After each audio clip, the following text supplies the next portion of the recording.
Apa itu Konstitusi Undang-Undang Dasar Negara Republik Indonesia tahun 1945?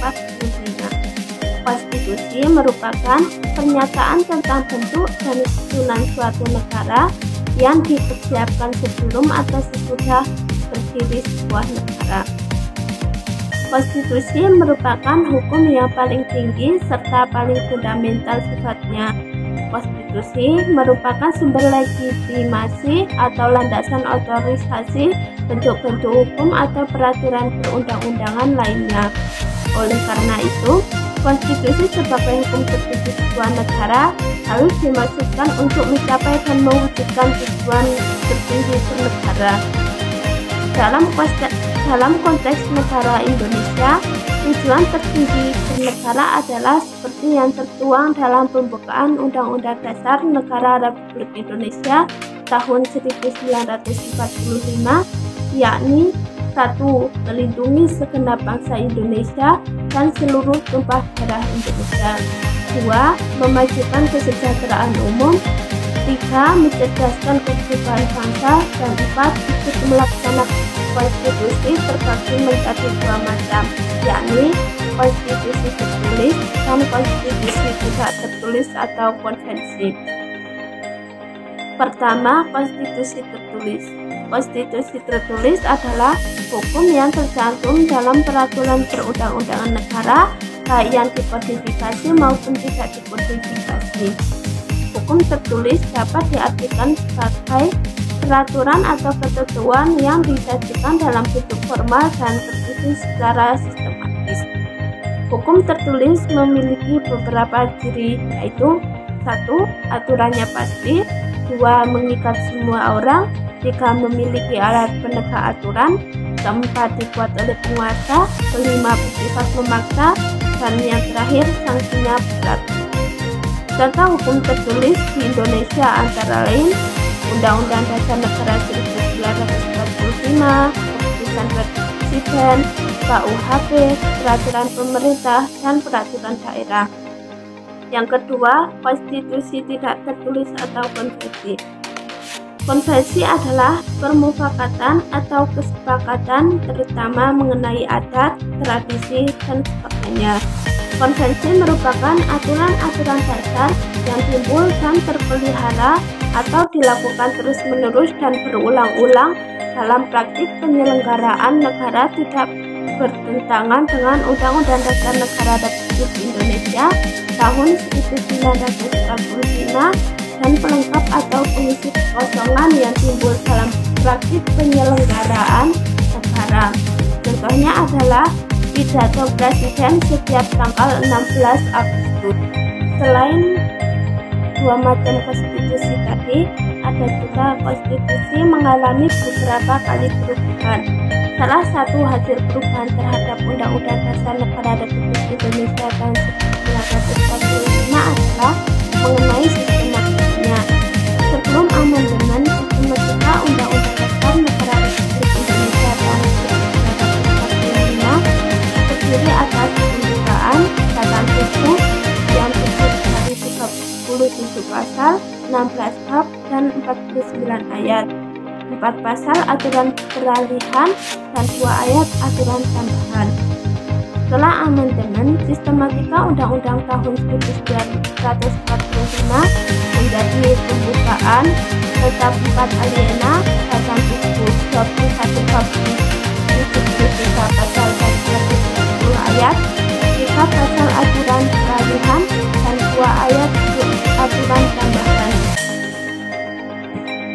Selain itu, dari segi perubahan kualitatif, amandemen Undang-Undang Dasar Negara Republik Indonesia tahun 1945 telah mengubah prinsip kedaulatan rakyat yang semula oleh MPR menjadi dilaksanakan menurut undang-undang. Hal tersebut menyebabkan posisi lembaga negara dalam level yang sederajat masing-masing melaksanakan kedaulatan rakyat dalam lingkup wewenang yang dimiliki. Presiden yang semula memiliki kekuasaan besar menjadi prinsip saling mengawasi dan mengimbangi. Dengan cara demikian, negara yang hendak dibangun adalah negara hukum yang Pasal dalam UUD 1945 adalah satuan aturan yang memuat satu norma. Pasal-pasal dalam UUD 1945 mengatur berbagai hal, seperti bentuk negara, kedaulatan, hak warga negara, dan ketentuan perubahan UUD 1945. Pasal 27 UUD 1945 mengatur tentang hak dan kewajiban warga negara Indonesia. Pasal ini menjelaskan bahwa setiap warga negara memiliki kedudukan yang sama di hadapan hukum dan wajib menjunjung tinggi hukum dan pemerintahan. Berikut ini adalah penjelasan dari beberapa ayat dalam Pasal 27 UUD 1945.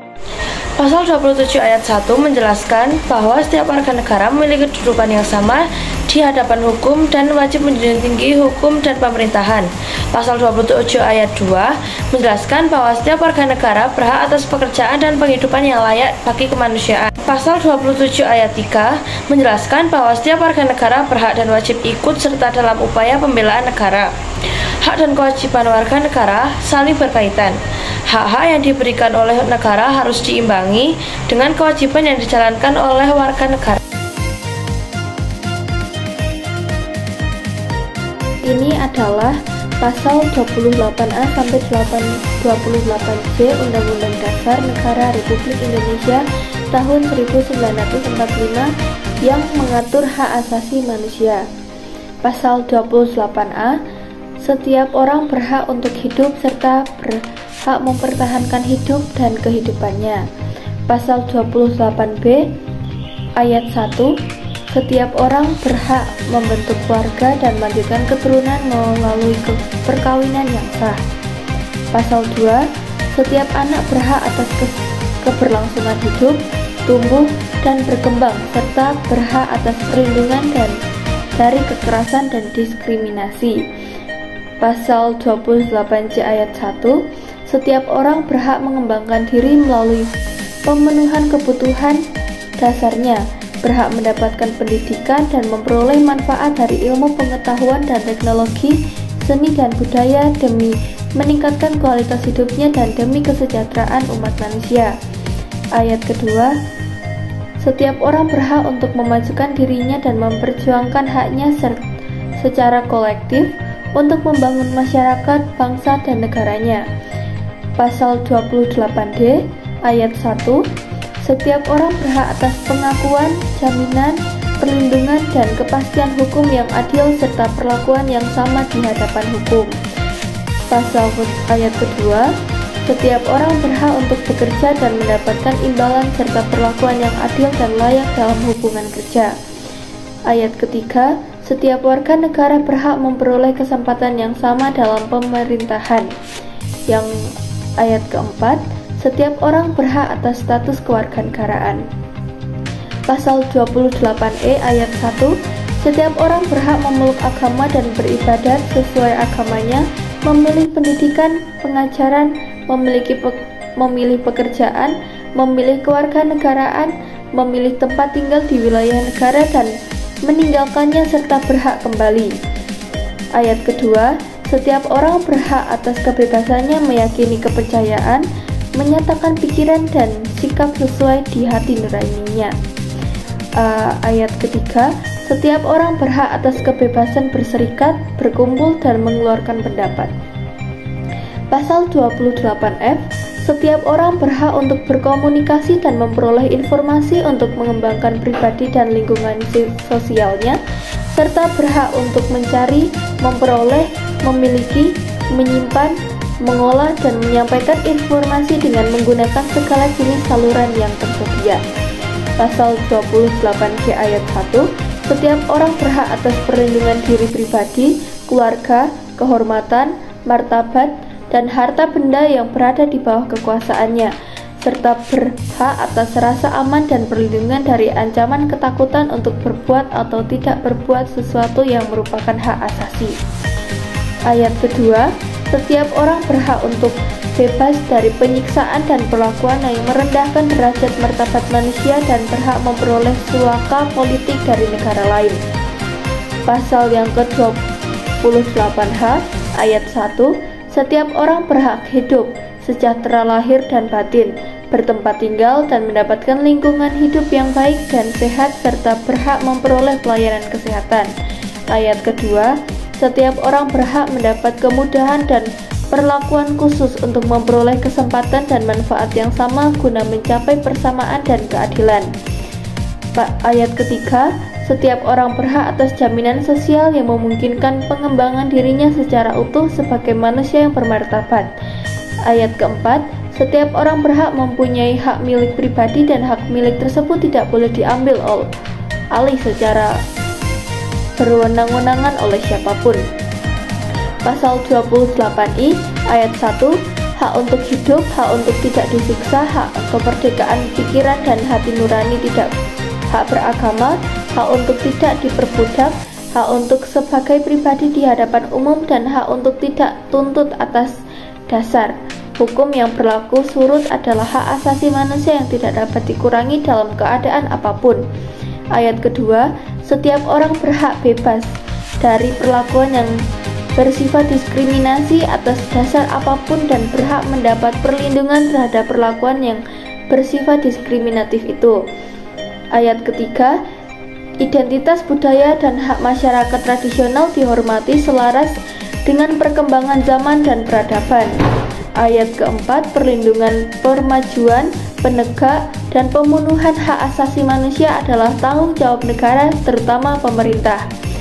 Hak kelima, untuk menegakkan dan melindungi hak asasi manusia sesuai dengan prinsip negara hukum yang demokratis, pelaksanaan hak asasi manusia dijamin, diatur, dan dituangkan dalam peraturan perundang-undangan.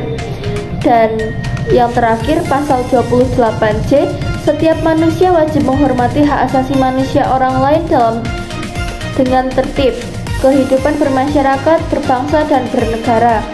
Dalam menjalankan hak dan kebebasannya, setiap orang wajib tunduk kepada pembalasan dan ditetapkan dengan undang-undang dengan maksud semata-mata untuk menjamin pengakuan serta ditetapkan dengan undang-undang dihormati atas hak dan kebebasan orang lain dan untuk memenuhi tuntutan yang adil sesuai dengan pertimbangan moral, nilai-nilai agama, keamanan, dan keterlibatan hukum yang dalam suatu masyarakat demokratis.